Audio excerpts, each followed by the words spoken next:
A prova de que o povo brasileiro é burro é a questão da crítica às urnas eletrônicas. Ah, as urnas eletrônicas não são seguras, blá blá blá blá blá blá blá. Pessoal, o Brasil não é uma democracia, tá certo? Ah, o Brasil é um país democrático. Não, o Brasil não é. Não há candidatura independente nesse país. Você escolhe entre o menos pior. Não importa se a urna é adulterada, se ela não for, se ela é segura, o que quer que seja. Não muda absolutamente nada na nossa vida. Tá certo?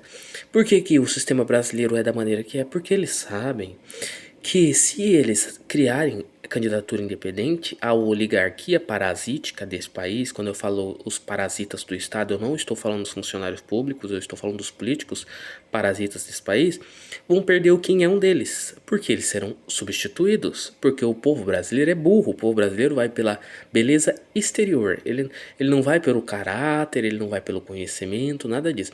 Você pega os políticos da Alemanha, uns velho careca, umas velha barriguda e tal, mas o alemão médio, mesmo o alemão esquerdista, o alemão retardado da cabeça, ele vota no currículo da pessoa, tá certo? Por exemplo, um Enéas Carneiro de Oliveira, o doutor Enéas, seria, eu não lembro se esse era o nome completo dele, mas tudo bem. Ele seria eleito no primeiro turno na Alemanha. Primeiro que nem existe esse negócio de segundo turno, eu acredito, na Alemanha. Só o Brasil que tem essas manias tupiniquins de manipular mais uma vez o povo burro. Todo país desenvolvido do mundo vota pelo currículo da pessoa.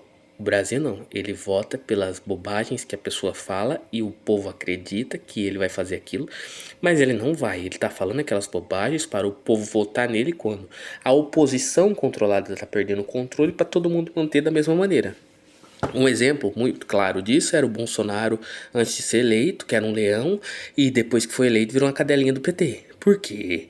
Porque ele estava lá pré-concebido para falar merda. Ele era programado para isso, porque ele é um step do sistema vigente das tesourinhas.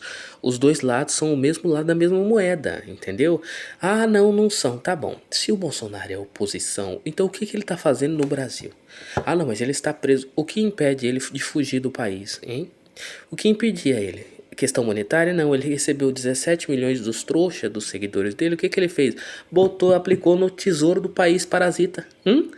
Isso é oposição aonde? Para com isso, pelo amor de Deus. Não há oposição política. Oposição política tem na Colômbia, que o presidente leva um tiro na cabeça e morre. E isso é oposição política. Quando o povo vê que já não há mais solução e começa a matar os parasitas, que é a próxima fase que vai acontecer nesse país, tá? Depois agora desse período de inflação, tudo é perigoso, até que a esquerda abandone o poder temporariamente para os trouxas pagarem a conta e depois eles voltam como salvadores da pátria, entendeu? Aí o que vai acontecer agora? Você vai ver violência, política, tiro, taranã. E eu não tô falando de violência daquela idiotice da escavadeira, não, tá? Que aquilo ali foi pôr em circo, foi uma tentativa de criar um mártir pra ver se elegia lá o parente do. Você sabe do que eu tô falando, do tiro na escavadeira que o cara foi passar por cima do povão lá com a escavadeira, pá. Tudo põe circo, tá?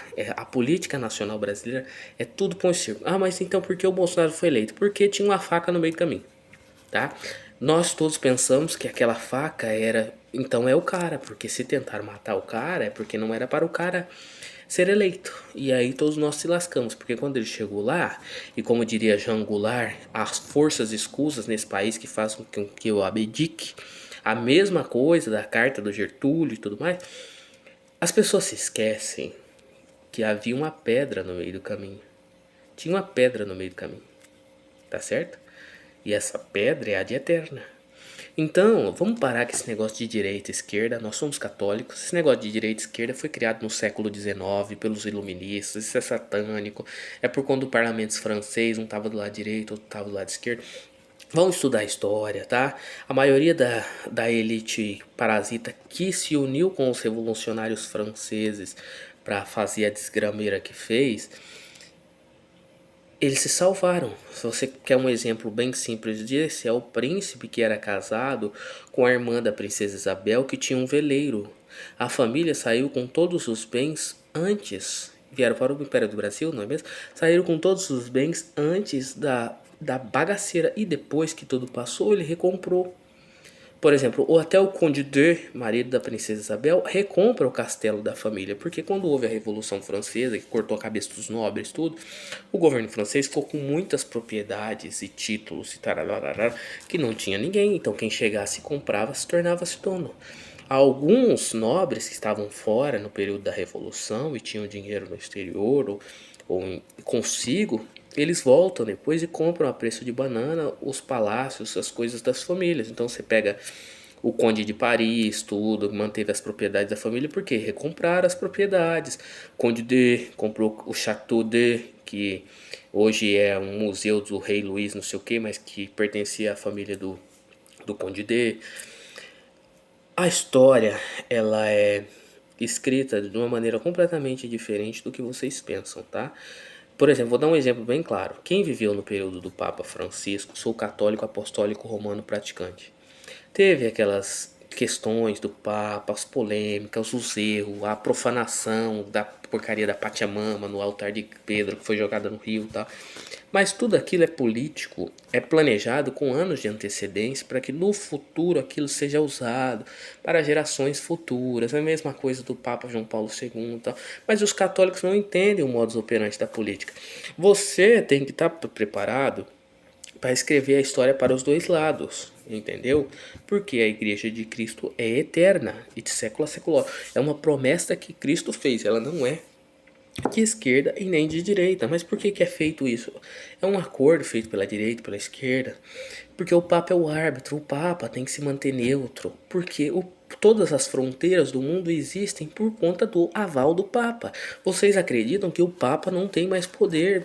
Não, o Papa tem muito poder, porque ele mantém a paz. O que faz o povo não se revolucionar e querer matar os políticos parasitas que exploram eles? É ele ser católico, a piedade católica. Toda sociedade que tentou implantar outro tipo de religião acaba matando toda a sua elite satânica. Então, até mesmo a elite satanizada quer que a Igreja Católica prospere. Por quê? Porque ela mantém o que ela tem. Vocês entenderam? Toda revolução é satânica. O primeiro revolucionário caiu do céu. Então a promessa de Cristo continua sendo eterna. A Igreja Católica prosperará para sempre. As portas do inferno não prevalecerão. Jesus fala: o inferno pode entrar, mas não vai prevalecer. Mas os católicos parece que se esqueceram disso. Aí criticavam o Papa Francisco por posições. Há uma tradição que diz, eu não posso confirmar aqui, a primeira fala pública do Papa de relevância torna-se o seu pontificado. E qual foi a primeira fala pública do Papa Francisco? Foi em um voo indo para o Rio de Janeiro e a mulher pergunta para ele a respeito dos homossexuais e ele responde: quem sou eu para julgar? A partir daquele momento, ele passa a ser um Papa progressista. Só que os católicos não entendem isso. É o mesmo do João Paulo II. Tem dois João Paulo II. Tem o João Paulo II antes do tiro e tem o João Paulo II depois do tiro. O João Paulo II antes do tiro era um progressista tal coisa. Depois do tiro, que ele vê a mão de Nossa Senhora desviando a bala, que ele lê a carta, o segredo de Fátima e descobre que o terceiro segredo não foi revelado ainda, tá? Eles falam que foi ou não foi.